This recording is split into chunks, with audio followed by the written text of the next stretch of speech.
Whatever Milton had found in the house, Mom didn't want it getting out.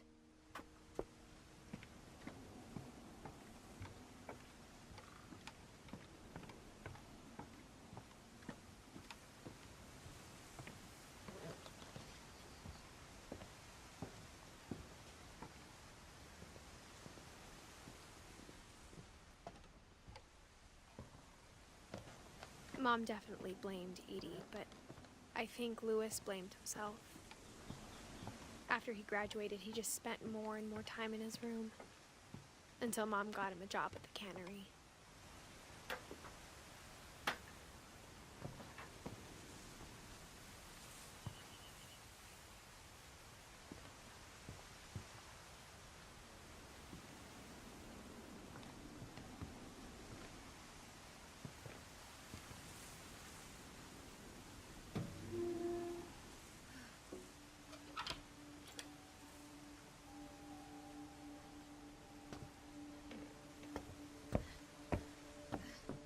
Louis's room smelled very, very familiar. That part of him lived on.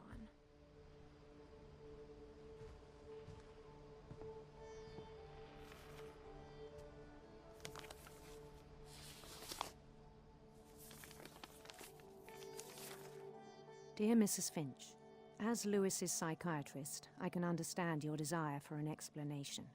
As I see it, the trouble began in January, shortly after we convinced your son to seek treatment for substance abuse. Newly sober, I believe Louis first noticed the monotony of his daily life.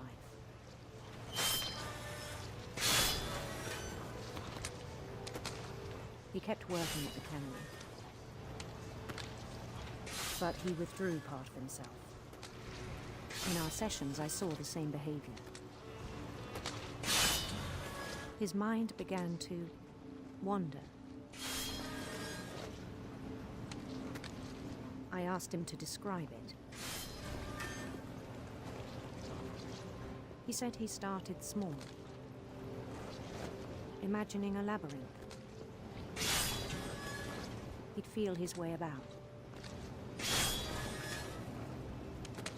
Then something moved. Bats. And toads.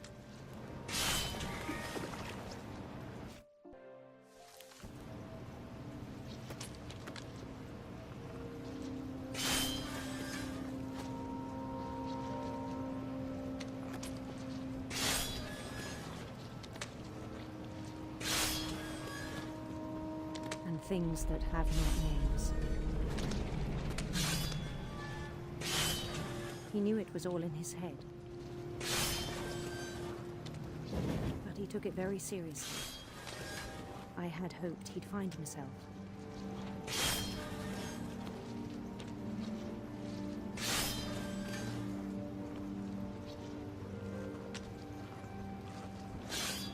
But he found something more.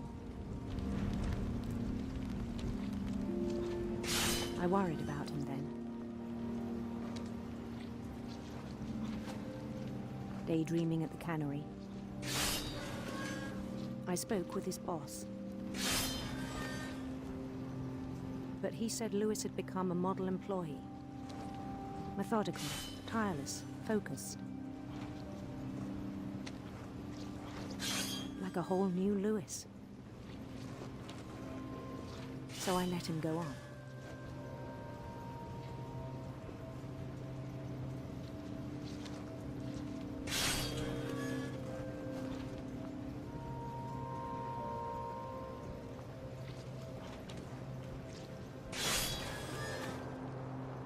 I even encouraged him. It seemed very promising at first. He told me he'd made a new friend.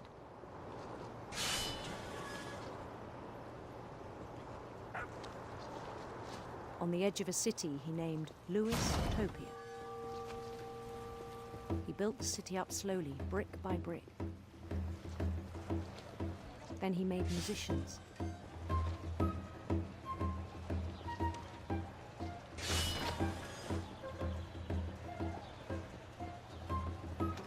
And songs for them to play. He talked about starting a band. And he was always humming something.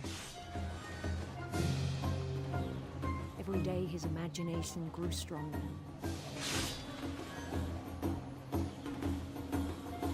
He no longer spoke at the cannery, but his chopping was as reliable as ever. Then one day it struck him that all the cheering crowds, even the stones under his feet,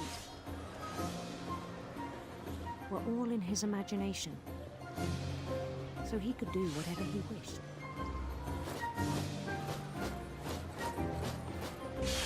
He held an election for mayor,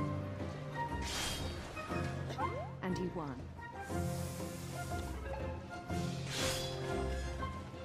They begged him to stay, but his mind was already wandering.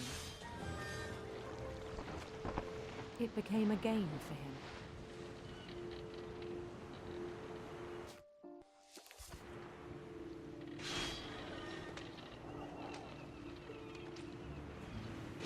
He'd conquer a city, then immediately push on. New Louisville.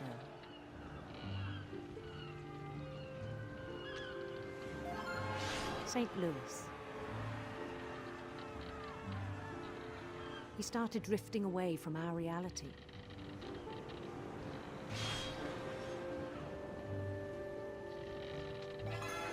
Minneapolis. Until one day he forgot to go home from the cannery.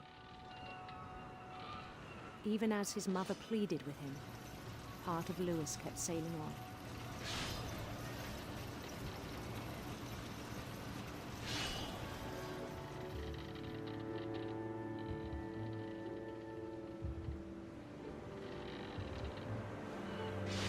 In Louisburg, he heard rumors of a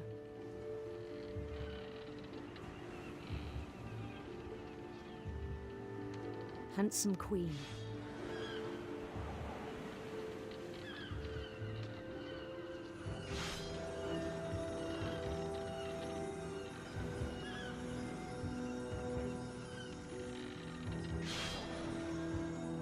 The queen was on her own quest for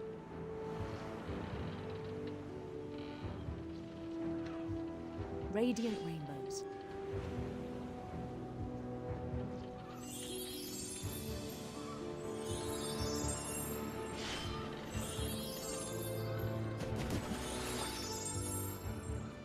He followed the sound of her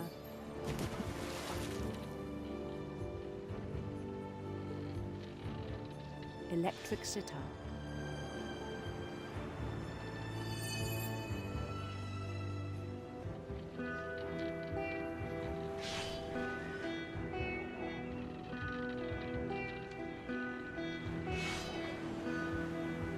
His chase led him to a golden palace east of the sun and west of the moon.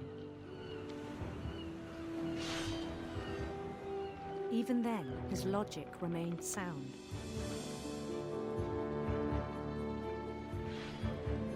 He knew the world was all in his imagination.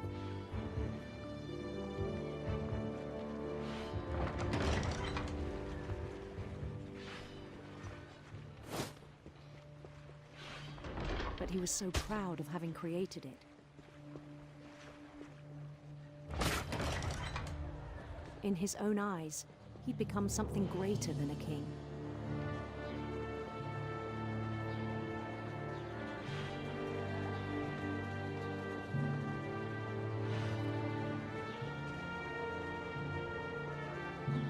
For someone who'd never known success in the real world, I think it was overwhelming.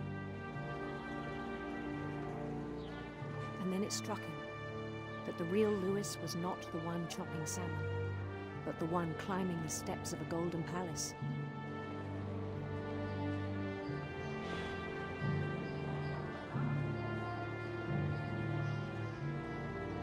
My imagination is as real as my body, he told me.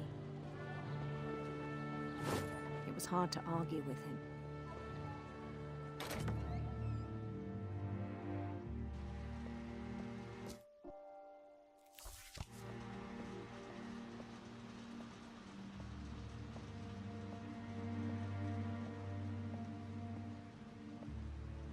began to forget the world we know.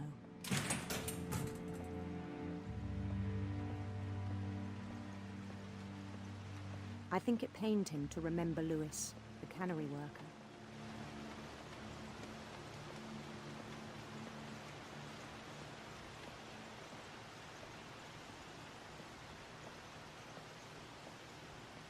He began to despise the man with a royal contempt.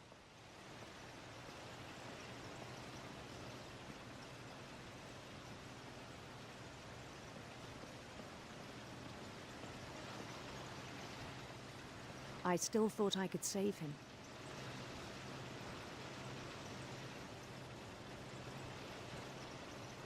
Even after he said he was being crowned king over all the lands of wonder.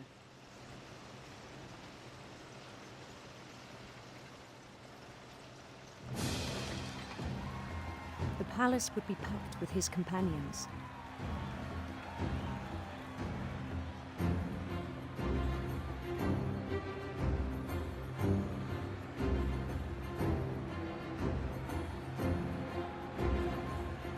Including the wise Calico who'd insisted on inviting him.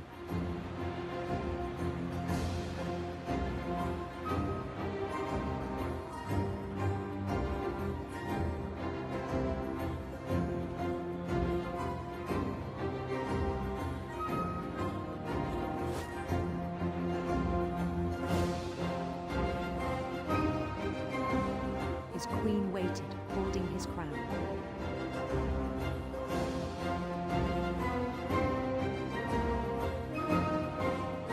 There was only one thing left to do.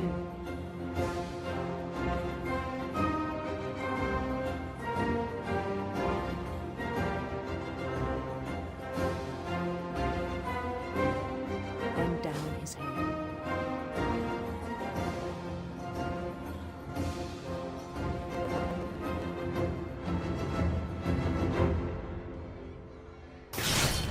And the rest I think you know. Mrs. Finch, your son was a kind man who will be missed by all of us who knew him.